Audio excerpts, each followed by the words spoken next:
नमस्कार मित्रांनो, शेतकरी ब्लॉगमध्ये स्वागत आहे मित्रांनो.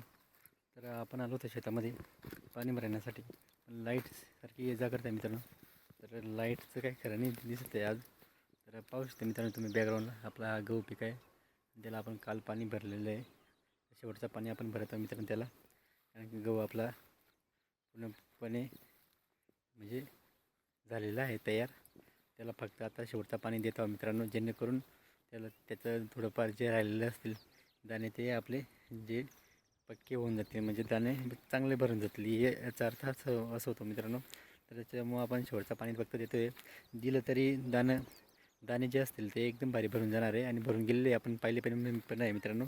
तरी पण आपण दाणे जे आहेत ते पूर्णपणे भरून गेलेले आहे. तर तरी आपण त्यांना पाणी देण्याचा प्रयत्न करतो आहे, की जेणेकरून थोडंफार इकडं तिकडं पाणी जर झालं तर त्यांना पाणी कमी पडलं नाही पाहिजे, या हिशोबाने आपण त्याला पाणी देत आहे मित्रांनो. आणि आपल्या गहू पिकाचे जे काही दाणे असतील ते थोडंफार बाकी असेल पाणीपासून, ते पाणी त्यांना चांगलं दिलं पाहिजे, यासाठी आपण हे गहूचे दाणे पाहू शकतो तुम्ही मित्रांनो, पूर्णपणे भरून गेलेले पाहू शकता तुम्ही. तर असं आपण आज पाहिलं तर पूर्णपणे भरून गेलेले त्या दाणे. तर त्याला थोडंफार पाण्याची कमी नाही भासली पाहिजे गहू पिकाला, म्हणून आपण त्याला पाणी देत आहोत मित्रांनो. शेवटचं पाणी देतो, बस नंतर आपण डायरेक्ट गहू कापायला येऊ. आणि पाहू शकता तुम्ही आपला गहूचा प्लॉट, असा मोठा प्लॉट आहे मित्रांनो. तर आपला असा गहू कापण्याचा लवकरच येईल मित्रांनो.